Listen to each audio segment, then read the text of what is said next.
अस्सलाम वालेकुम दोस्तों, मेरा नाम है अली उमर हमेशा की तरह मौजूद है दाऊद और आप देख रहे हैं जिस वक्त क्रिकेट लवर अली शो को। किससे देख रहे हैं दोस्तों, आप लोग से बात करने जा रहे हैं। बात करेंगे जी आज आपके साथ कि पाकिस्तान ने आज अपना जो है सुबह स्क्वाड अनाउंस किया, जिसमें बाबर रिजवान जो है शामिल नहीं थे। बड़ा हैवी क्रिटिसिज्म देखने को मिला पाकिस्तान क्रिकेट बोर्ड को और जिन्होंने ये स्क्वाड सिलेक्ट किया उनको कि भाई इन दोनों को क्यों नहीं डाला, क्या कहानी, इस पर बात करेंगे। अब ये जो स्क्वाड सामने आ चुका है, जाहिर बात है यही खेलेगा, तो इसमें से बेस्ट पॉसिबल प्लेइंग 11 क्या हो सकती है वो भी आपको बताएंगे। तो अगर आप हमारे चैनल पर पहली बार आए चैनल को अभी सब्सक्राइब करें और साथ ही बजाएगा। तो बात का खास करते हैं नमोन खबर के साथ जो हमारे पास आ रही है। तो आज सुबह जो है पाकिस्तान क्रिकेट बोर्ड ने जो अपना स्क्वाड जो है वो अनाउंस कर दिया था। तो बड़ा हैवी क्रिटिसिज्म जो है सोशल मीडिया में देखने को मिला, जो कि बाबर और रिजवान के फैंस की तरफ से ज्यादा जो क्रिटिसिज्म देखने को मिला वो शायद रिजवान के फैंस की तरफ से इतना क्रिटिसिज्म नहीं था, बाबर के फैंस की तरफ से जो ज्यादा हैवी जो है क्रिटिसिज्म जो देखने को मिला। क्योंकि एक टाइम पर हम आपको रिपोर्ट भी कर रहे थे कि बाबर आजम का जो नाम भी आ रहा था स्क्वाड में शमूलियत के, लेकिन बाबर आजम की वेस्ट इंडीज में कोई खास परफॉर्मेंस भी नहीं हो सकी। और फिर सेकंड जो है वो आपके जो फखर जमान है वो फिट हो गए थे, जैसे हमने कल ही आपको बता दिया था कि फखर का नाम जो है वो आपको देखने को मिलेगा और आज जो है फखर का नाम सामने आ गया। तो भाई फैंस बहुत क्रिटिसाइज कर रहे हैं पाकिस्तान क्रिकेट बोर्ड को, क्या कहानी है? देखो, आज जब प्रेस कॉन्फ्रेंस हुई आकिब जावेद की और माइक हसन की, तो उसमें 90% जो सवाल थे वो बाबर रिजवान को ही लेकर थे कि भाई वो क्यों नहीं है, क्या वो परमानेंट बाहर हो गए हैं, क्या वो T20 वर्ल्ड कप में आएंगे, क्या उनको फॉर्म की वजह से बाहर किया गया है, क्या मूव ऑन कर गए हैं, क्या आगे हमारा प्लान उनको कभी सिलेक्ट करने का नहीं था। लेकिन जो सिलेक्शन कमेटी के मेंबर थे आकिब जावेद या माइक हसन, वो बार बार ये कह रहे थे कि नहीं ऐसा कुछ नहीं है, हम अगर वो अच्छा करेंगे आगे बिग बैश भी उनके पास अपॉर्चुनिटी है और आगे वो कम बैक कर सकते हैं। उसके बाद अगर आप देखो तो अब रात हो गई है, लेकिन हम देख रहे हैं कि सुबह से शाम रात तक उनका नाम काफी चल रहा है, दोनों की तस्वीर सोशल मीडिया में चल रही हैं बहुत सारी। ठीक है, उनकी एजेंसीज हैं वो भी उनके लिए आप कहो कि उनके साथ खड़ी हुई हैं कि भाई इनको ड्रॉप किया गया, क्योंकि पहली बार ऐसा हुआ है ये 6-7 साल में, पहली बार ऐसा हुआ है कि बाबर और रिजवान दोनों ही किसी भी बड़े मल्टीनेशनल इवेंट, चाहे वो एशिया कप हो, चाहे वो कोई वर्ल्ड कप या कोई आईसीसी इवेंट हो, उससे बाहर हुए हैं। अच्छा, रिजवान की इतनी ज्यादा बात नहीं हो रही है, बाबर की एक्चुअल में जो बहुत ज्यादा बात हो रही है। दोनों की ना, वो ठीक कह रहे हो आप, बाबर की ज्यादा बात हो रही है, लेकिन दोनों की ना एक साथ तस्वीर चल रही होती है। हम पहले भी ये बात कर चुके हैं कि जब आप बाबर रिजवान दोनों को मिला के चलते हो ना, आप कहते हो एक by one get one free, जब आप ये कहते हो ना कि एक के साथ एक तो फ्री मिलेगा, तो फिर एक जब बुरा करता है और थोड़ा इतना अच्छा नहीं कर रहा था तो दोनों के ऊपर तलवार लटकती है। मुझे तो लगता है कहीं ना कहीं अगर रिजवान का इंपैक्ट है ना वो बाबर के ऊपर ज्यादा ही पड़ा है। देखो आप दोनों में से अगर आप देखो, अभी आपने ना 17 रुकनी स्क्वाड अनाउंस किया है, 17 रुकनी स्क्वाड अनाउंस किया। अब इसमें ऐसे 2 से 3 खिलाड़ी हैं जो मैं भी आपको बता दूं कि उनकी टीम में जगह नहीं बनती। हुसैन तलत, फहीम अशरफ, मतलब अगर आप इन दोनों को देखो, इन दोनों की टीम में जगह नहीं बनेगी किसी तरह से भी। अगर आप देखो बेस्ट 11 में कभी भी नहीं आएंगे। हुसैन तलत तो शायद एक मैच भी ना खेलें, और 17 रुकनी स्क्वाड बहुत ज्यादा होता है। इसमें अगर आप मुझे कहते हैं तो क्या बाबर आजम को हम डाल सकते हैं इन दो में से किसी एक की जगह? चलो हुसैन तलत का आप नाम ले रहे हो, वो बैट्समैन भी है, मैं बोलूंगा बिल्कुल उनकी जगह आप डाल सकते हो, हुसैन तलत की जगह आप बाबर को डाल सकते हो। लेकिन जब आप ये मुझे बोलते हो ना कि यार बाबर भी आएंगे, रिजवान भी आएंगे, ये भी आएंगे, वो भी आएंगे, फिर एक चीजें बड़ी खराब हो जाती हैं। अभी भी आप देखो कि सिलेक्शन कमेटी के 2 मेंबरान बाबर के हक में बात कर रहे थे और हम आपको लगातार ये बात कर रहे थे कि बाबर आजम के लिए वो बात कर रहे थे कि बाबर आजम टीम में आ सकते हैं या बाबर आजम को फखर जमान की रिप्लेसमेंट पे ले लिया जाए। लेकिन जब वेस्ट इंडीज में उनकी खराब परफॉर्मेंस हुई तो फिर सोचा गया कि नहीं जी, फखर जमान की इंजरी दोबारा अपडेट ली जाए। फिर सोचा कि नहीं, ये तो रिकवरी जल्दी जल्दी कर रहे हैं, ये तब तक फिट ही हो जाएंगे, और फिर दोबारा से फखर जमान की तरफ ही बैक किया गया। बाकी दाऊद देखो यार, no disrespect to Babar, no disrespect to Rizwan, लेकिन हमें भी अब ये समझना पड़ेगा कि अब दुनिया जो मूव ऑन हो रही है। आप ऑस्ट्रेलिया की T20 टीम उठाकर देख लीजिए, वो एक ऐसी टीम बना रहे हैं कि जो एक आप कह लो कि पहले नंबर से लेकर 7वें 8वें नंबर तक उनके पास ऐसे बैट्समैन मौजूद है कि वो कहते हैं यार विकेट्स गिरती हैं, बेशक गिरे, हमारा फॉर्मूला एक ही है कि हमने रन रेट को नीचे नहीं आने देना, 10+ के रन रेट से हमने किया। और देखो दुनिया के जो बड़े बड़े नाम है, जैसे बाबर आजम की तरह, हम अगर बड़े खिलाड़ियों की बात करते हैं, बाबर आजम है, फिर आगे इंडिया की तरफ से विराट कोहली है, ऑस्ट्रेलिया के स्टीवन स्मिथ है, इंग्लैंड के जॉय रूट हैं, आपको दुनिया के जितने आपको टॉप 4 जो आपको फैब 5 या फैब 4 नजर आते हैं, वो आपको एक भी अब T20 खेलता हुआ नजर नहीं आता। और बेस्ट टाइम है, वजह यह है कि T20 क्रिकेट अब चेंज हो गई है और बेस्ट टाइम है बाबर रिजवान के लिए, वो प्रिपरेशन करें 2027 वर्ल्ड कप को मद्देनजर रखते हुए,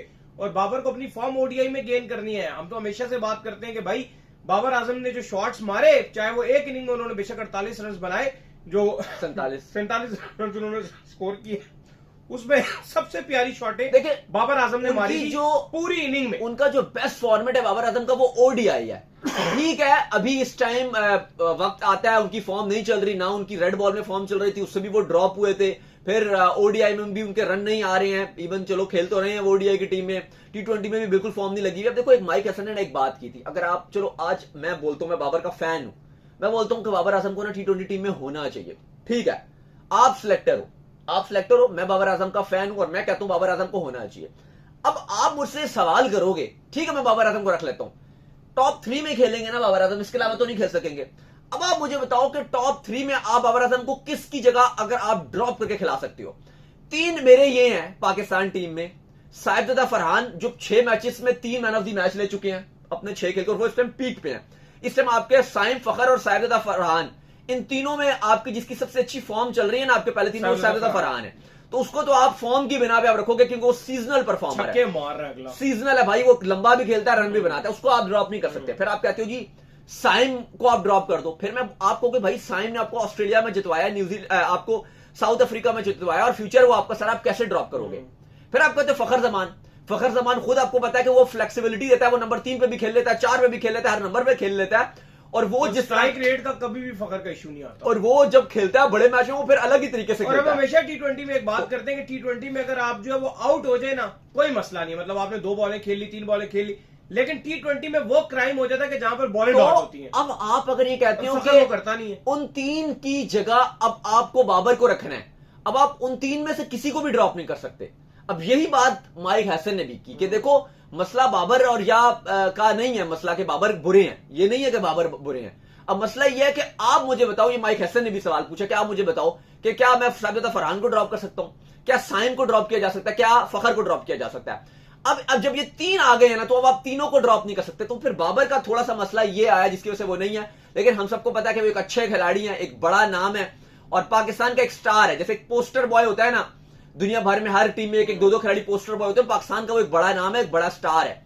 तो हम उम्मीद यही करते हैं कि बेशक बाबर आजम नहीं है, लेकिन बाबर आजम जल्दी कम बैक करेंगे, बिग बैश में अपनी फॉर्म दिखाएंगे। आगे टी20 वर्ल्ड कप है जो श्रीलंका और इंडिया में है, वहां पर बाबर आजम के पास चांस है। अगर यंग टीम अच्छा नहीं करती और बाबर आजम अच्छा करके दिखाती है तो यकीनन तौर पे बाबर आजम आपकी टीम में जगह बना सकते हैं। और ये तो दोनों के पास मौका है कि आगे लीगें खेले या जो भी खेले, जो उनका मेन इशू है ना, बात यह है कि दाऊद साहब यहाँ पे मुनाफकत नहीं होनी चाहिए, सच बोलो। जो उनका मेन इशू है वो उनको बताओ कि भाई आप स्लो खेलते हो, हमें आप तेज खेल के दे दो, आप आज टी20। मैं आपको पाकिस्तान क्रिकेट बोर्ड उनको मेन इशू नहीं बताता, ये इशू नहीं है। और क्या ये इशू है? नहीं, इस टाइम ये इशू नहीं है, इस टाइम मसला ये इस टाइम रन ही नहीं है, किसी भी फॉर्मेट में नहीं है। लेकिन जब ड्रॉप हुए रीजन ही क्या थी ड्रॉप होने की? ड्रॉप होने की भी रीजन ये ना कि भाई रन ही नहीं आ रहे, रन ही नहीं आ रहे, तो स्लो थे ना, इशू भी वो तो एक सेकंड है ना, उसके साथ मेन मसला ये है मेरा मान। नहीं, जो आप स्लो की बात कर रहे हो, अब देखो फिर बात, अब शायद कुछ लोग बुरा मना जाए, वो तो 7 साल से वैसी कहानी चल रही है, उसके साथ तो चल रहा था, वो इशू नहीं था। लेकिन अब एक टाइम आ जाता है ना, हर चीज का एक टाइम होता है, तो मुझे लगता है कि अब उनको मेन ये चीज बतानी चाहिए कि यार आपके रन्स बेशक अगर आते भी हैं, हमें ये आपसे चाहिए, सुन लेना, हमें आपसे ये चाहिए कि आप तेज खेलें। देखो जब एक टाइम पर जब रन आ रहे थे ना, स्लो भी आ रहे थे, उस टाइम भी आप तो खिला रहे थे, उस टाइम आप रख रहे थे, उस टाइम भी इशू नहीं था। अब मसला आ गया तो स्लोक तो के साथ रन भी नहीं आ रहे, ये सबसे बड़ा इशू है। और टी20 फॉर्मेट वैसे ही थोड़ा सा एक बड़ा फास्ट हो गया, चेंज हो गया, यहाँ पे यंगस्टर्स को चांस दिया जा रहा है, दुनिया भर में यंगस्टर्स को चांस दिया जा रहा है। ऐसा नहीं कि पाकिस्तान में, इंडिया में देख लो, बड़े बड़े नाम वहां पे स्क्वाड में नाम नहीं आ रही, शुभमन गिल का नाम गोलमोल हो रहा है, वो जिसको पोस्टर बॉय बनाना चाह रहे हैं उसकी जगह नहीं वहां पे बन रही, वो जयसवाल की वहां पे जगह नहीं बन पा रही, वहां पे अगर आप देखो श्रेयस अय्यर है, उनका आईपीएल में 175 के स्ट्राइक रेट से खेलता रहा, 50 की एवरेज है, उसकी जगह नहीं बन पा रही।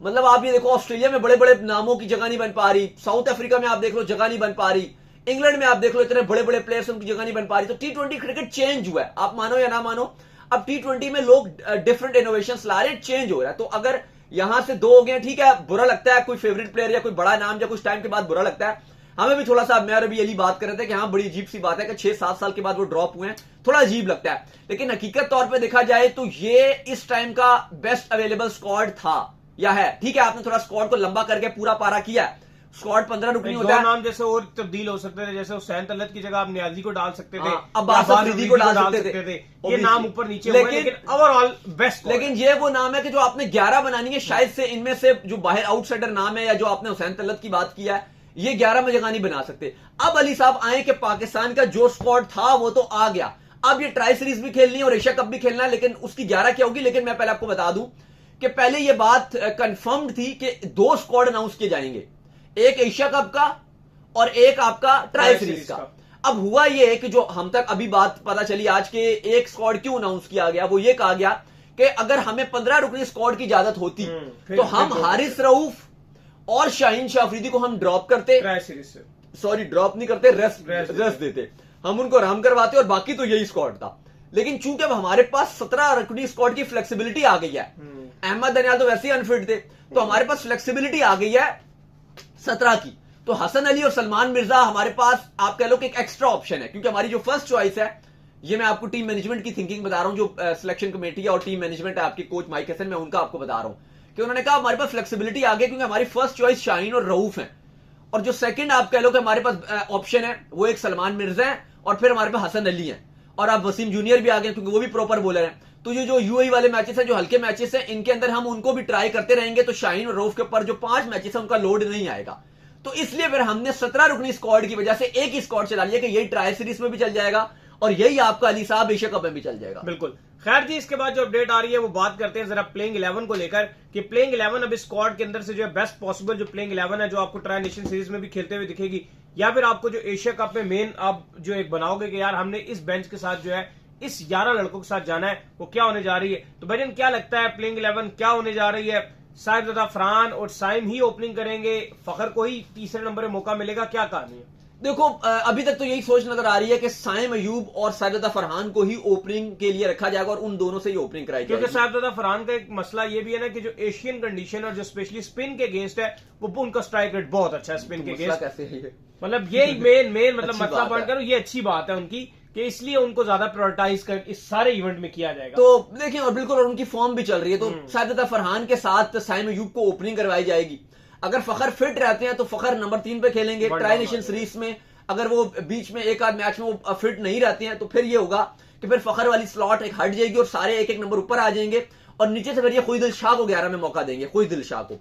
अदरवाइज खुईदिल शाह 11 में जगह नहीं बना पाएंगे, फिर फखर जमान ही नंबर 3 पे खेलेंगे, यानी कि आपके पहले जो 4 खिलाड़ी हैं वो आपके ओपनर ही होंगे सारे।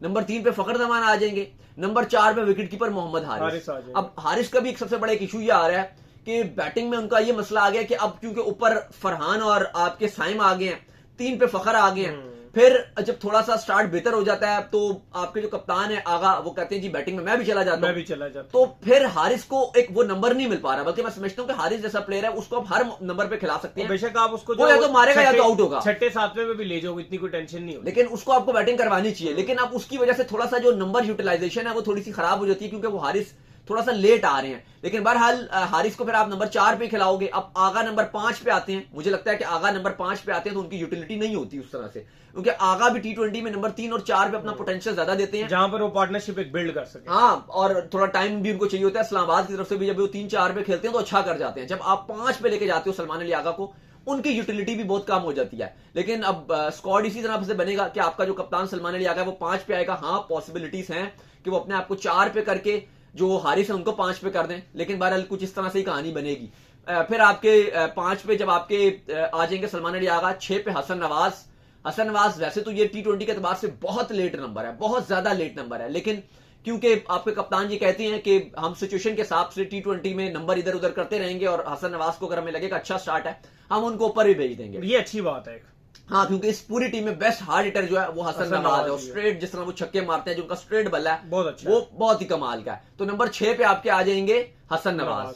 अब इस पर फिर मैं आपको बता दूं कि अगर तो यहाँ पे फखर की जो इंजरी है, हैमस्ट्रिंग है, वो ऊंच नीच रही और अगर उनको एक आध मैच खिलाया, एक मैच में आराम करवाया जाएगा, तो फिर इस तरह से ही बनेगा कि हारिस को फिर नंबर 3 पे रखा जाएगा, आगा नंबर 4 पे आ जाएंगे, हसन नवाज 5 पे आ जाएंगे और खुईदिल शाह को नंबर 6 पे खिलाया जाएगा। अगर फखर को बाहर बिठाया जाएगा तो खुईदिल शाह फिर 6 पे आएंगे, अदरवाइज हसन नवाज फिर 6 पे आ जाएंगे। 7 पे मोहम्मद नवाज जो स्पिन ऑलराउंडर है वो आएंगे।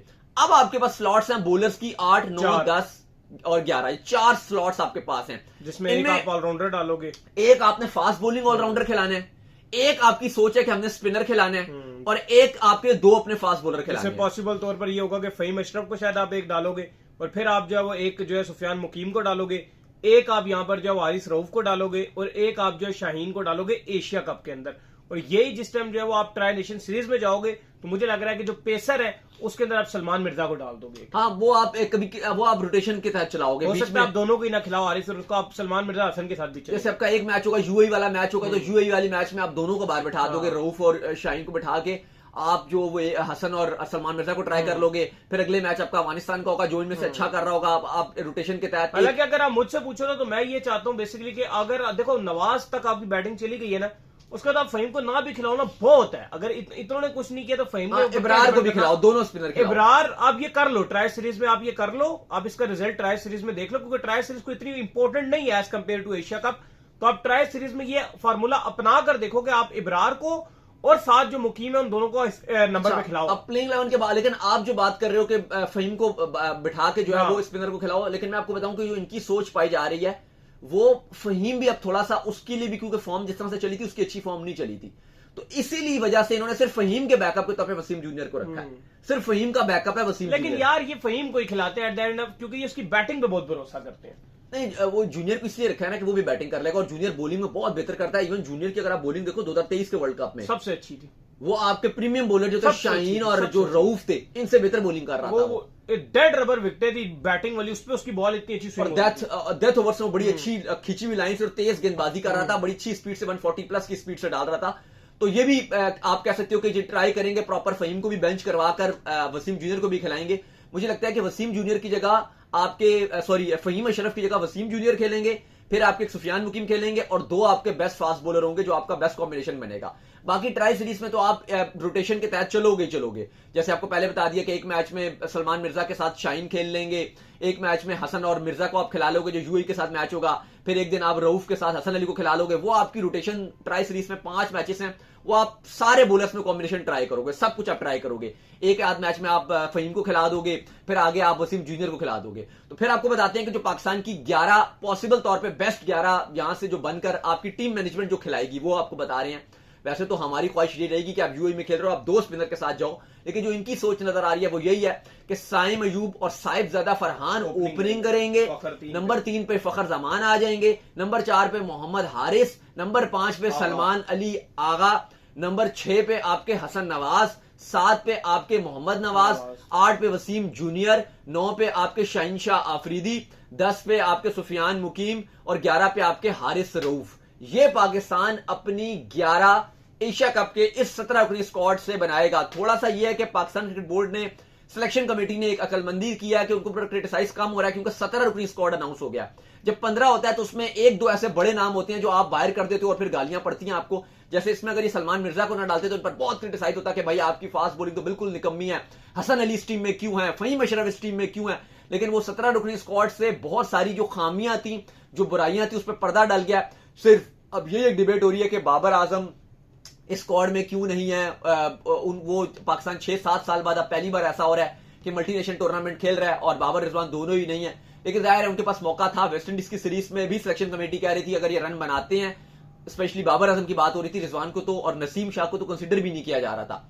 बेशक लोग आपको बता रहे हो, आई डोंट नो आपने इधर उधर सोशल मीडिया में पढ़ा हो, लेकिन हम आपको लगातार बता रहे थे कि नसीम शाह और रिजवान दूर दूर तक नहीं, इन दोनों का नाम तो इवन इस स्क्वाड के लिए कंसीडर भी नहीं किया जा रहा था। एक होता है ना, आप टेबल में बैठते हो, आप कहते हो जी बात करो, ये सिलेक्शन कमेटी बैठी है, वो कहती है जी बात करो, जी नसीम के हवाले से क्या बात करनी है, भाई रिजवान के हवाले से क्या बात करनी है। तो आपको लिटरली हम बता रहे हैं कि इसके हवाले से बात भी नहीं हुई कि भाई नहीं है वो।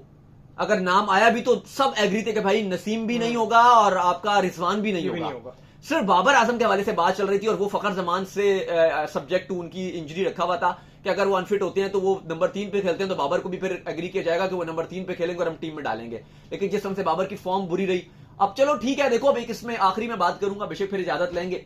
अब क्योंकि अब बाबर के ना फैंस को एक शिकायत रहती थी कि पाकिस्तान हारता है ना तो बाबर पर क्रिटिसाइज ज्यादा होता है, एक बात होती थी। चलो अब वो जो भी है रियलिटी या मैच की सिचुएशन, लेकिन एक बहुत ये चीज होती थी। तो अब आप देखो कि बाबर नहीं है अब, तो अब यही ब्लेम खाएंगे, यही जिम्मेदार होंगे और एक बड़ा टूर्नामेंट भी पूरा दिया जा रहा है और 2-3 सीरीज भी मिली है। जो आपका आगा है उसकी कप्तानी का सही टेस्ट होगा। हमने ये देखा है जब भी कोई बड़ा टूर्नामेंट आता है कप्तान और कप्तानियां उसके बाद जाती हैं, तो ये आगा की कप्तानी का रियल टेस्ट है कि वो यहाँ पर कप्तानी कैसे करते हैं। और अगर इसमें अगर पॉजिटिव चीज देखो तो पाकिस्तान ने जब भी बड़े इवेंट्स जीते हैं तो वो एक यंग टीम के साथ जीते हैं, क्योंकि उनके अंदर भूख होती है। कुछ सीनियर जरूर होते हैं, 2-4 सीनियर जरूर होते हैं, 2-3 सीनियर, जैसे अभी इस टीम में आप देख लो एशिया कप में शाहीन है सीनियर, या हारिस रऊफ सीनियर है, पीछे फखर सीनियर है। लेकिन देखो हसन नवाज, अब उसमें भी भूख है, साइम अयूब में भूख है, मोहम्मद हारिस में भूख है, आगा ने खुद इतने ज्यादा पुराने नहीं है, उनमें भी भूख है अभी जीतने की, तो जीता नहीं। जैसे सरफराज ने 2017 में खुद भी उतने पुराने नहीं थे, लेकिन एक चीज थी, उनके पास सारे जो है वो यंगस्टर्स थे, एक नए खिलाड़ी थे। 2015 वर्ल्ड कप के बाद अथॉरिटी आई थी सरफराज के बाद, जहां मिसबा हर टाइम उनको बाहर निकालते थे। 16 के बाद आई थी, 16 के बाद। शाद खान अफरीदी भी कहते थे बस ठीक है भाई। अफरीदी भी जब इवन कप्तान थे और सरफराज को वाइस कप्तान अनाउंस किया गया था, तो सरफराज वाइस कप्तान होने के बावजूद भी बेंच पे बैठे रहे थे और रिजवान की खेलते रहे थे बहुत बार। वो लोग बात है, उस समय रिजवान की फॉर्म नहीं थी, बहुत टुक टुक करते रहते थे, लेकिन वो होता रहा। लेकिन चलो वो एक वक्त की बात होती है और वो करके दिखाता है बंदा। 2009 में भी अगर आप देखो, आप T20 वर्ल्ड कप जीते यूनुस खान की कप्तानी में, ठीक है, आपके पास 3-4 वहां भी सीनियर थे, लेकिन वहां पे भी यंग लड़कों ने, वहां भी कमाल किया। शाहजेब थे आपके पास, वो जो दायरा टपा देते थे, बिल्कुल वो थे आपके पास। तो आपके पास वहां पे भी अगर आप देखो तो यंगस्टर्स थे आपके पास। तो फिर आप करामे नाम देते हो, सईद अजमल, आपके पास यंगस्टर थे। तो आप ये होता है कि जब आपके पास यंगस्टर्स होते हैं तो आप फिर जीतते हो। 1992 का वर्ल्ड कप आप जीते, वो भी आपके पास यंग टीम थी। बिल्कुल। तो चले, उम्मीद करते हैं आज हमारा शो आपका पसंद आया। वीडियो को लाइक कीजिए, हमारे चैनल को सब्सक्राइब कीजिए, साथ में बेल आइकन को बजाइए। एक और काम कर लीजिए, वो ये कर लीजिए, इंस्टाग्राम पर आप जाइए और जाकर इनको फॉलो कीजिए। बिल्कुल जी, इंस्टाग्राम पे मुझे फॉलो कर लीजिए, वहां पे मैं मौजूद हूँ, दाऊद क्रिकेट के नेम से। अगर आपको सवाल हो तो भेजिएगा, इनको भी फॉलो मुझे फॉलो कीजिए, ऑफिशियल के नाम से डिस्क्रिप्शन में मौजूद है। Next video, bye bye.